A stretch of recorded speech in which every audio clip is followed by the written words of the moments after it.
Kaydian. It is such a joy to have the kind viewers joining us this evening. Yes, Sherye. And we have another exciting topic to discuss tonight. And the excitement cannot happen if our panelists are not in house. Hello, ladies. Hi.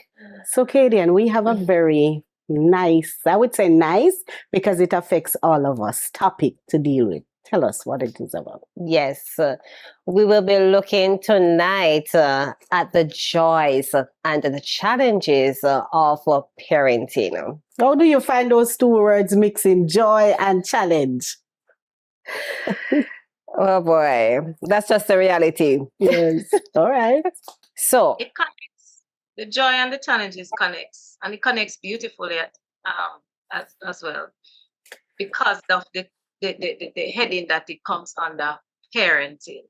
And the good thing with this topic is because it affects all of us, I believe we're able to just pour out to the viewers. Yes, Kaydian. And the thing is too, it's not just for persons who have children, but for those who are anticipating or thinking of possibly becoming a parent. You know, there is something in it for you as well. So we're going to ask you to send this video right now to all those who you know this video can benefit. And while you're doing that, like, share, subscribe, and don't forget to comment. So let's dig deep. Let's lean into this topic. Joys, challenges. Let's hear about the challenges first, ladies.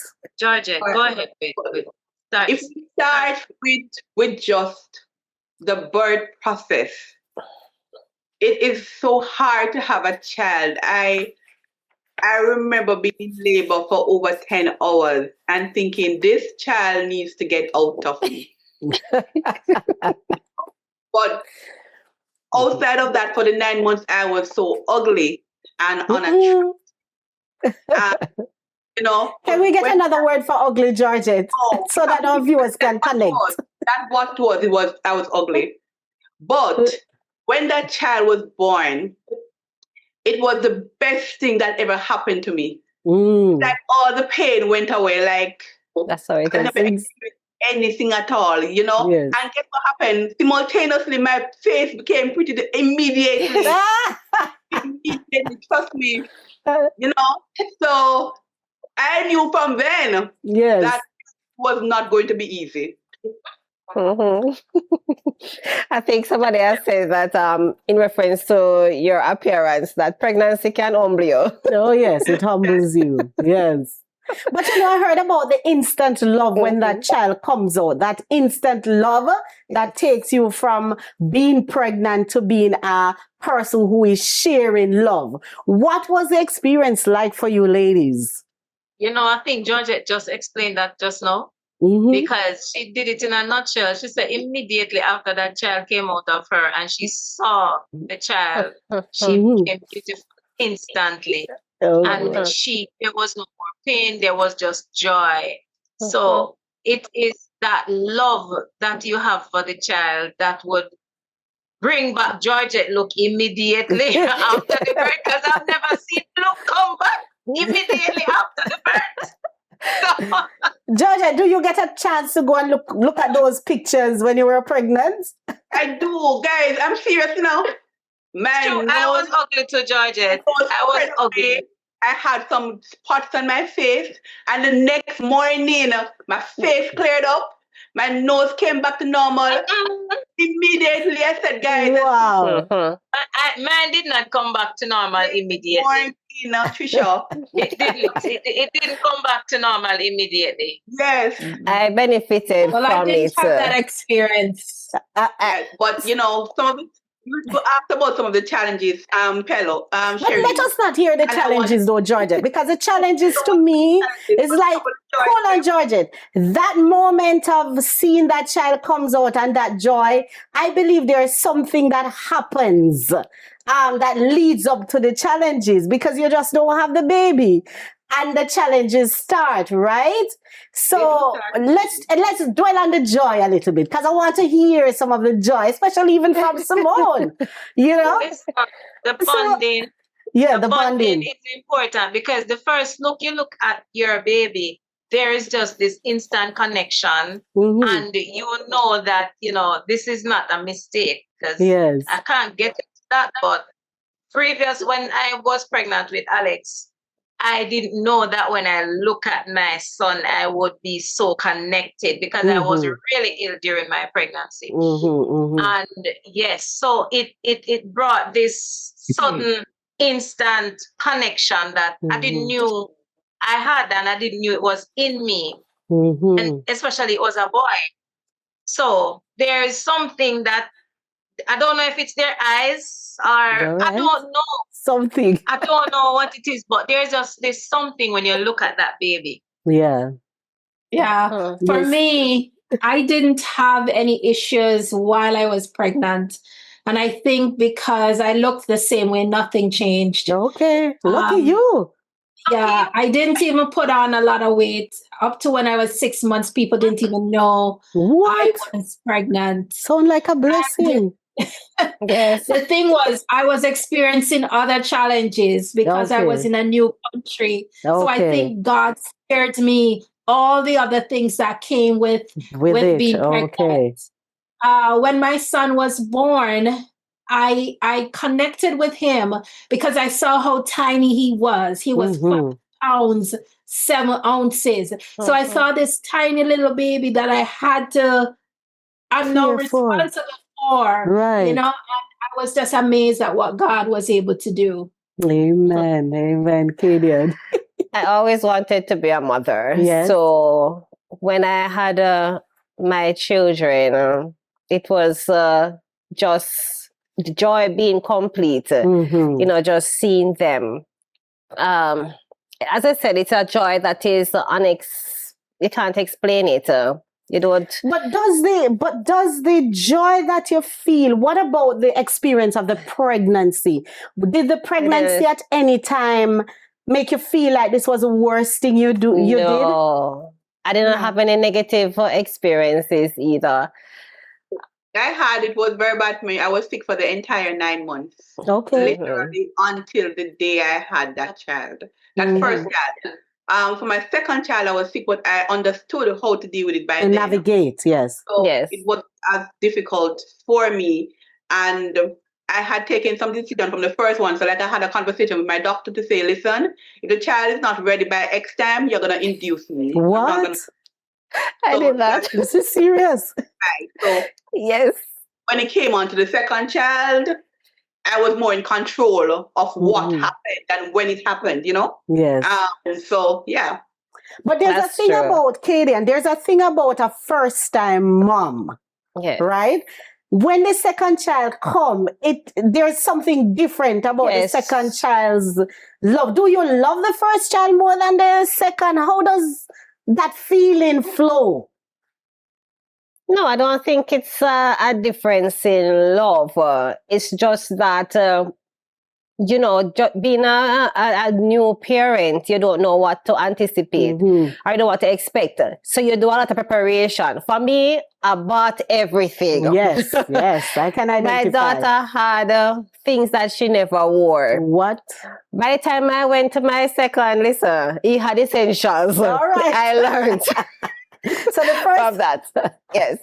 So the first time we go all out. Yes, right, we go Georgette? all out. The first time is an all out. I remember a friend of mine, when she had her baby, she cried for almost 2 weeks because she didn't know what to do, how to care, that connection, she didn't know, Well, there are some mothers who actually experience depression after they have their children. They experience that from their children. Right. And so it's difficult for a lot of persons. You need a lot of support. I think one of the things that made mine easier, my mother literally took leave. She came for the week. Okay, so support is important. But it really helped, just even holding the baby, you don't know how to hold it. And she said, hold the baby, and she'd show it. Just having somebody like that. And my mother-in-law was also there, and she gave me little tips. So she bought me a girdle, for example. She said, girl, you got to get the shape back. Yes. So tie down the belly. Yes, to get it back in shape. And, wow. how important breastfeeding was in terms of getting back your shape and so on. Right. Having that support, I believed, helped. Helped to add to the joy. Yes. your mental health as well. Before pregnancy, during pregnancy can also impact how your psychological state after giving birth. Yes. And I know, Kaydian, you're well into the whole idea of delivering and midwife and stuff, but does that joy live on for a long time, or it stop to have your next baby? No. That is why I go for the second and the third and the fourth and the fifth. You know that there are some persons who they just enjoy having babies. Yes, I have a friend of mine like that. Yes. Because babies are really nice and cute, especially between baby stage and about 4 to 5 months. They're really Yes. Newborn and 3. When they start talking and walking, my God. And that's where the trouble is. So we're moving from the joy stage now. No, I anticipated the talking phase because I wanted to know what they were thinking. Yes, and be able to have conversations. Well, for me, in the whole idea of having a child, I just wanted to know who that child would look like. It's like I want to see the nose and the eyes and, if they're going to have my color and whatever. I don't have a son like you guys. I only have a girl. So my girl love is different, right? I don't have any boy love. I have the girl love. Tell me, do you love a boy different from a girl? I know Simone doesn't have a girl, but... Sherye, my first child is a girl. When I was pregnant, my second pregnancy, my last pregnancy, I really wanted another girl. You're not married yet, You're not married yet, Trish. So not say the last pregnancy. Because you're not married. Girl, you don't know my age. Anyway, when I was pregnant with my son, I wanted a girl. And the reason why I wanted a girl so badly was because my experience all my life was raising a girl. Okay. And I didn't want to have a boy child because I was scared that I wouldn't know how to care for him and I wouldn't know how to take care of him and stuff like that. So I panicked. I was really, really scared. But then when I gave birth to him, it was just different. You ask if it's a different love from the girl and the boy. No, it's not two different love. It's just different. It's the love. Yes. It's the love. You just share it. Yes, you share it. But I think the boy, there's just something about the boys, especially with their moms. Yes. And it's the same thing. Girls have this special thing with their dads as well. Right. Yes. So having moved from delivering this child now, that we're talking about the growing up, the joy of growing up. Tell me about it. The first step. Did you scream and say, "Hey, come husband"? But how did you do when you go through those first moments for your child? Well, you're always competing about who will she say mommy first or will she say dada? What? Okay. So there's all that competition. I think all my children dada first and it's really upset. Yes. that. Yes. Yes, Simone. For me, my son, he spoke before he walked. Okay. He didn't walk until about 14 months, but he was talking very early. Wow. And, I always said, this child is going to grow up to be a lawyer because he just always had something to say. Yes. And until today, he's just this person that talks. Although I don't know that people on the outside might know that, but at home, yes. Yeah, he talks. Okay. Let's say something. A lot. Yes. So these educational achievements, these connections, how do you navigate these as mothers? I think we need to start off first by understanding that each child is different. Yes. And so while there are milestones that children need to reach at certain points, you have to judge your own child based on your relationship with them and based on what you think of them. I'll give you an example. When my son wasn't speaking up to age 3, he spoke very little. And then I took him to daycare, and I realized it was because he was not, the helper who was staying with him was not communicating with him. So while I was at work, he wasn't getting any communication. Okay. So when he went to children, he started learning to speak to other children, and that helped his development. So sometimes you have to observe. It's very important, yes. Observation. So, we're going to be taking our first break. Even though we just started to dig in and lean in, we're going to take our first break because I want to know, and I'm sure the viewers want to know, what's that transition period now from that initial love and growing up to now moving into a child that is growing. So after we take the break, we're going to deal with that question. So we will be right back. So welcome back. We were here giving our personal experience about the joy of parenting and the joy of even motherhood, so to speak. And Kaydian, it leaves me to wonder now, after those, maybe say age 4 going on, when this child is now running up and down and doing stuff that is not within our patience, how do we now transition from that deep love to now that disciplined love? It's still love.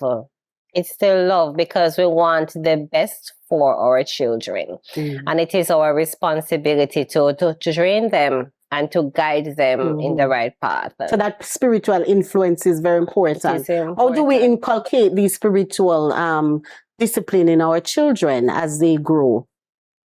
Well, we have to always remember that children live what they learn. Okay. So it's really what we do. So we are the example for our children, and also whatever it is that we give to them, that's exactly what they will display.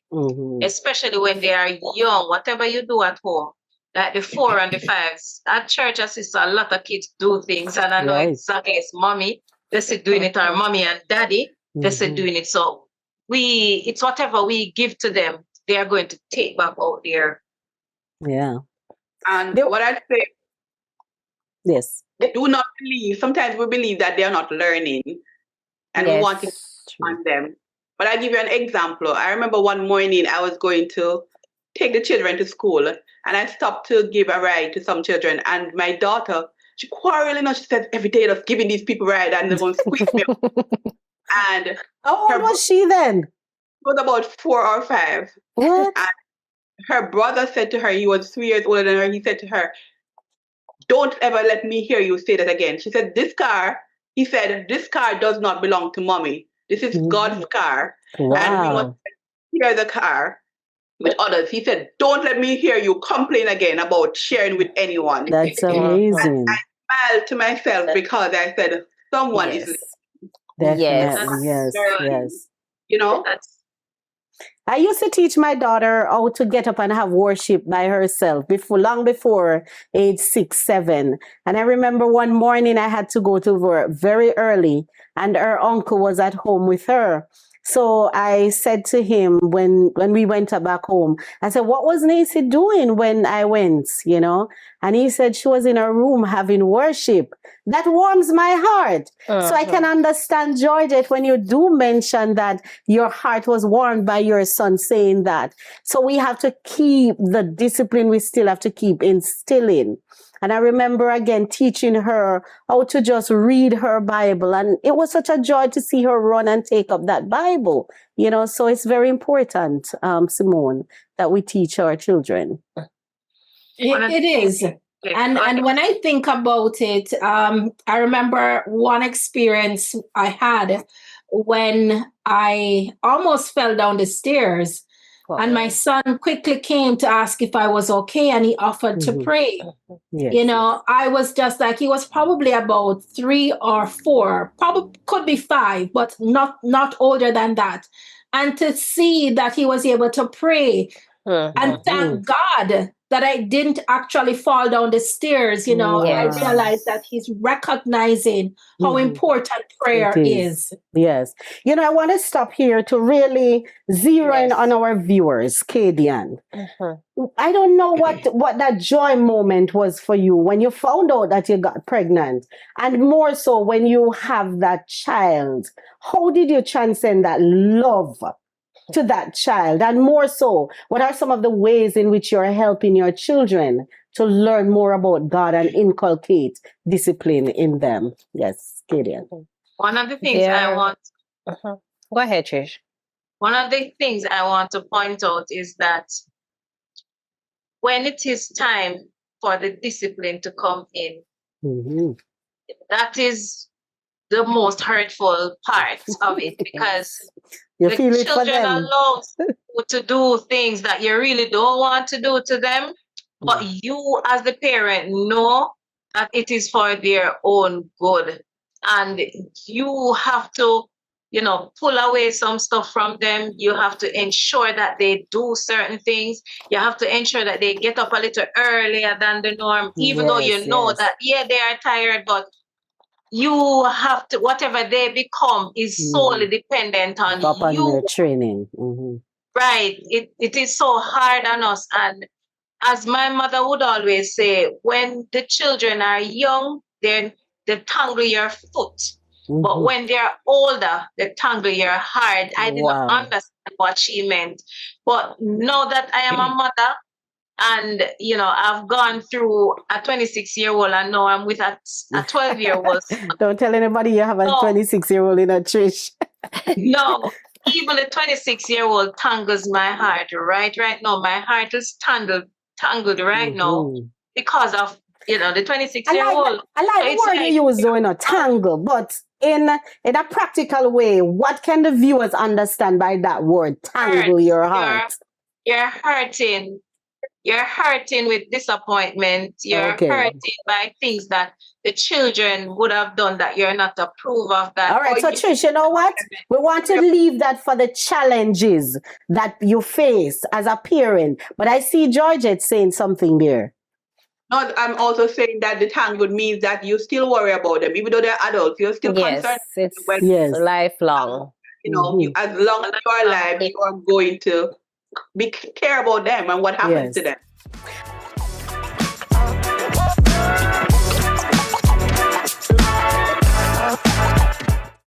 Prayer has the power to transform lives and shape our future.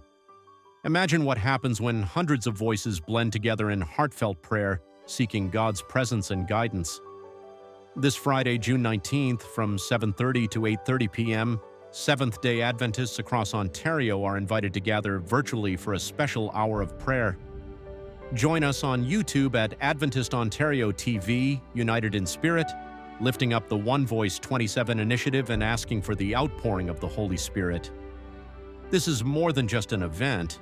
It's a moment for us to stand together, believing God will move in mighty ways. Let's come with faith and expectation, ready to be refreshed, renewed, and inspired to make a difference. Mark your calendar. Invite your family and friends. Let's join hands across Ontario, seeking God's blessing and supporting One Voice. 27 Mission for All. Your prayer, your presence, your faith, they matter. Don't miss this sacred opportunity. We'll see you online where One Voice becomes many, united in prayer.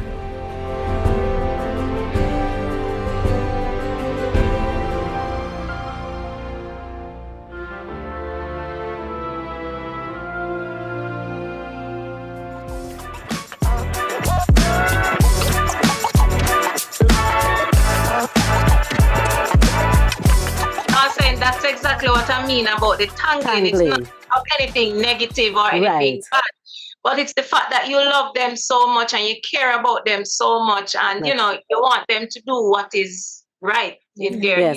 I really want us to move into that direction in our next segment. But Kaydian, I want us to personally give a time when you think you have sacrificed something for your child.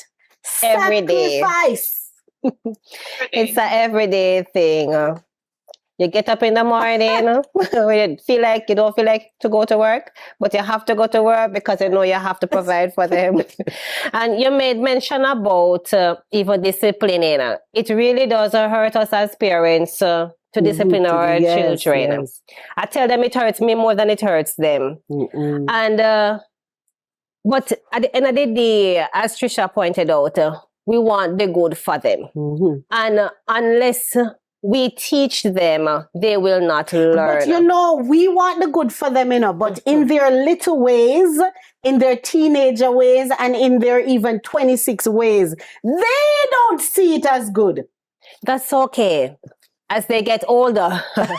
Treacha said she never understood what her mom meant by the tonguing of the foot and the legs and the tonguing of the heart. But now that she's grown, she understands. And those children that will say, I hate you, when they are because teenagers, we do get they will stand and thank you when they are older, when they understand. But waiting for them to get older is too long, Georgette. It's too long to wait. One of the things that I tell parents is that when you're disciplining your children, you have to be consistent. And that sometimes means you have to do a double suffering. So, for example, you want your child to go to bed at 8 o'clock. They're 4 and 5. You may have to go and lie down beside them. You don't want to go to bed, but you have to lie down beside them to teach them. You want your child to wake up early. You have to first wake up early in order to give them that example. So a lot of times we are punished. In punishing them, we are punishing ourselves. But we have to do it because in the long run, we know that they will call us honorable. They will praise us for what we have done. And the Bible says when you train up a child in the way he or she should grow, when they're old, they will not depart from it. Very good point. Very good point. So that's some of the sacrifice we make in going out of our way. Not really out of our way, but the little things we do to enhance our discipline.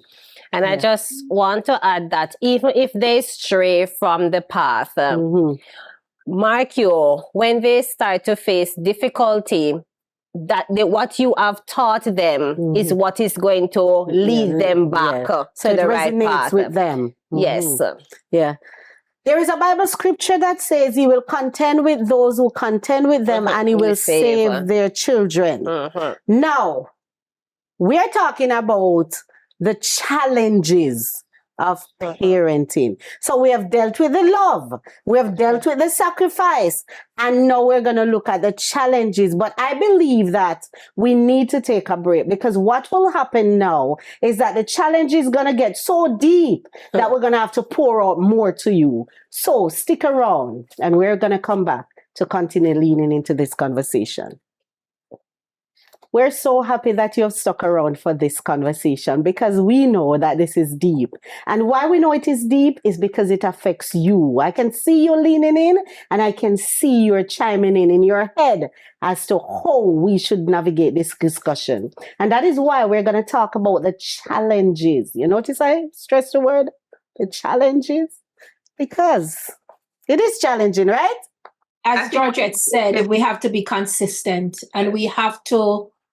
So I go back to my situation as a single parent, parenting a boy who he is strong-willed and he likes to have his own way and do his own thing. He's very independent. I'll give you a quick example. I remember one day I was driving in the car and he was there with me and someone called on the phone. And I think they were asking about insurance. And they said, do you have any dependent children? And I said, yes, I have one. And he quickly said he's not dependent. Because, he was young enough that he sees himself as independent. What? But, afterward, I had to explain what they meant by dependent. Because in his mind, he's independent. But one of the things that I've learned is that I had to be consistent. I had to stand firm because if I didn't stand firm, he would just walk all over me. But hold on. I want to ask you something. I want to ask you something, Simone, as you talk about that. Does stand firm mean that you're going to get angry with him and you're going to rough him up and you're going to tell him, so you are the lady in the house? How do you stand firm? Standing firm, I'm not going to say I don't yell at times. He will tell you that. Which is honest, yes. Because, sometimes that's the only way. It's not the best way. Yeah, but it's not the best way. So let's hashtag that, Simone. It's not the best way to shout sometimes. Hashtag, it's not the best way. But sometimes that's the only way we can do it. Yes. But the thing is, standing firm is if you say no to something, like no, you're not watching TV. You stick to it. Doesn't matter how they protest. You still hold to what you've established as the way you want them to go. Just not giving in to them because they're crying or they're having a tantrum. You still hold firm. And I mean, sometimes you do want to surrender. Yes. But if you surrender once, it is over. Yes. They will definitely try to wear you down. You know. Yes. But I remember my daughter had some friends over and they wanted to go out and they asked if they, I always, I try to give them a certain level of independence. But on that particular day, I just didn't feel like sending them out. And she said, why? I said, because I'm the mother and my instinct tells me that today you should not go. All right.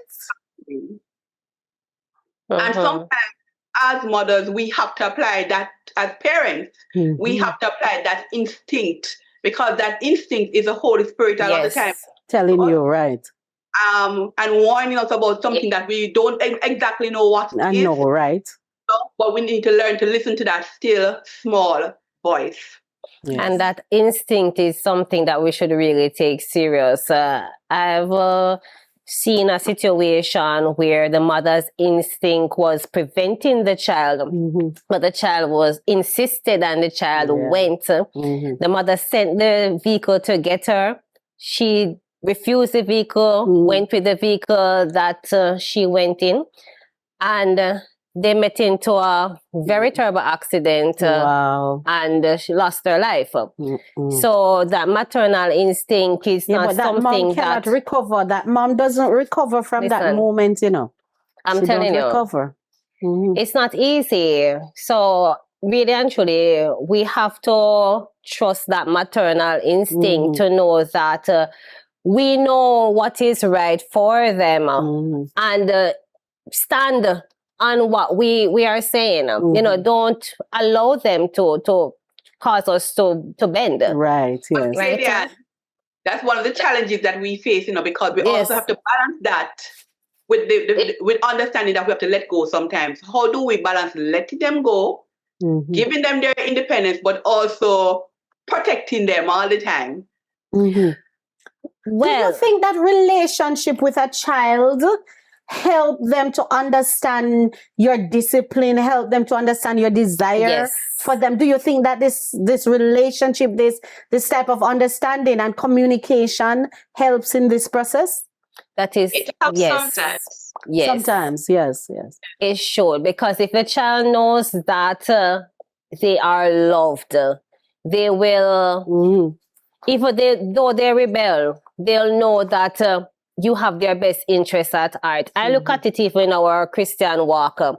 We know that God loves us and we know that His way is right. But we still. But yes, we still will do the wrong. Yes. We'll still but we know that when He chastens us, and even when we look in the Bible, when God says, okay, this is going to happen, they say, okay, let it be according to your word. Because we know that He is just. We know that He is loving. There's a thing that I'm going to say today. And I'm going to say it because I know this is part of the challenge that we face as parents. The internet. Yes.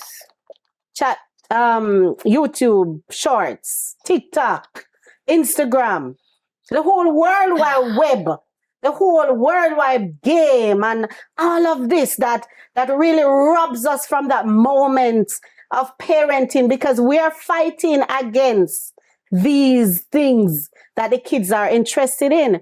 How do we balance now to manage a challenge that we're facing with these kids and these gadgets? I long for the days of our time. When we outside. We didn't have technology. We went outside right. and we played. Yes, and we come back in in the evening. Yes. A child cannot have a phone unless you buy one for them. A child doesn't have a phone unless you buy one for them. And even somebody gives it to them, they can't bring it into your house unless you allow it. That is so true. But it also depends on the cooperation between the couple. Yeah, but it's not only a phone now that really involved in this, because you're talking about a tablet, you're talking about a child that has to take the bus and has to go on the road. So there are many different things that they are sucked into. I understand, hello. We can't control what we can't control. Yes. We can control the things that are within our setting. Right. So if it's the home that you have control over, control your home. Your children must understand when they can use technology. So I'm not saying no technology, but I'm saying how long do you get it? I'm not saying that a child must get a telephone, but at what age do they get one? When do they need one? So you have to be the one. You're the parent, you know. Right. At the end of the day, you are the parent. And God requires, yes. And I'm going to repeat. Cooperation between the two, the parents, because if you are saying no, one thing, yes, and then the other one, that's problem. Yeah. So the difficulty and the challenges that we face sometimes is the double standard for those who have mother and father in the house, and for us as single parents. Sometimes the reality is, viewers, the reality is, you do these things to relieve yourself, to get a mental break. Right. Yes. Georgette, sometimes we allow these things to get a mental and emotional break because it wears us out. Why? And Sherye, Kaydian, and that's the reason why Georgette said it earlier, that it is burdensome on us as well as the parent when we are trying to teach the children the right things. So even though we want to teach them the right things, but we have to discipline ourselves enough. So yes, we want the mental break, but we still have to be mindful what the child is doing while we're taking that mental break. Right. So it means no mental break for us. And this is something that I am living for the last learning. Yes. No, I'm living it. I'm not learning, I'm living it. Yes. Because oftentimes I don't want to do something, but because of Alex, I have to do it because I want to get him to be a better child, or not the word a better child, but to get him to where he should be. No, I now need to go to my bed early. I need to be reading with him at nights when I want to sleep. I have to be up. So you have to rearrange your home setting now. I have to rearrange my mindset. I have to rearrange myself. Go to church when you want to lie down. Myself. Yes, sometimes I want to lay down, but I have to be up with him. Sometimes too, I want to take a break from church one Sabbath, but I still have to go out with him. Yes, exactly. So you still have to be his playmate, his play buddy. You still have to be the connection, Like, thank God I learned the internet access that I have at home. I learned how to turn off my TV and my instrument and control it. It's the best thing that is ever happening to me, man. I love it. So there are real challenges in parenting. Real challenges in parenting. Viewers, I don't know what it is like on your end and how you did it and how you are doing it. So text it and let us know.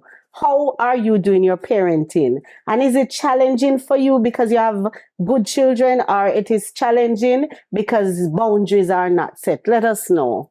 And Sherye, let me add, when we look at other children and they're doing extremely well, sometimes we look at it and we say that, oh, that child is so bright, or that child X or that child Y, but it's really the parent behind the child. And that's something that I've learned in a couple of years, that it's the amount of investment that parent, I want to say investment, I don't mean money, but right? Time, effort, deliberate, being deliberate about ensuring that the child reads, ensuring that the child does his or her homework, ensuring that you check that child's school bag every single evening, ensuring that that child cleans the shoes, because if you don't check, as old as the child is, you will go to the dirty shoes. So it's really the parent behind the children. Yes. Not the children, it's really the parents. Yes. So sometimes all the time the children get the accolades and, oh, well done. Yes, it's well done for the children as well, but well done to the parents. So every time a child does well, I always give the child that congratulations, Yes. but I call the parent as well, and I said, well done, because I know that you would have done a lot. I am sure that our viewers are enjoying this session because it applies to them.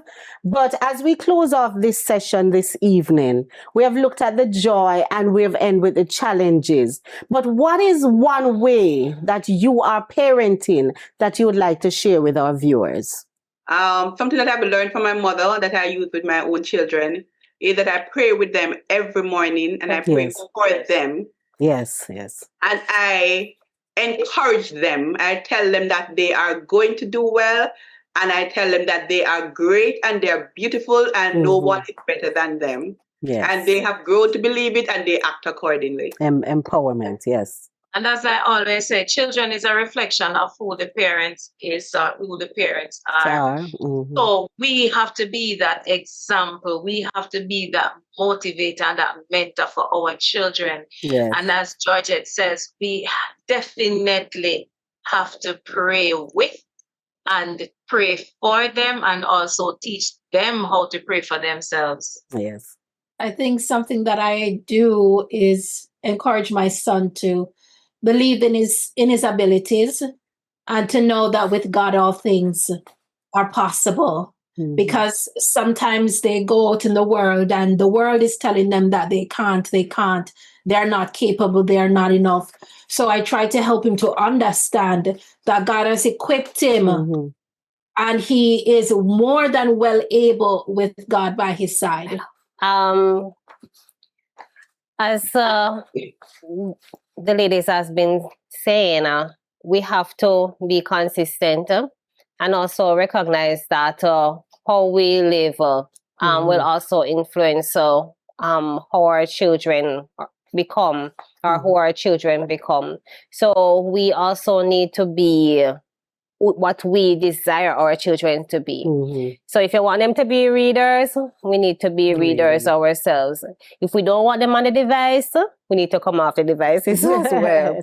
And, just be that example. Yes. There was a scripture that I saw, and Jesus was the one who said, he says, whatever he sees his Father doing, that is what he does. When I read it, I said, oh my Jesus, that's exactly what happens between a child and a parent. Whatever they see us do, that's what they will do. Yes.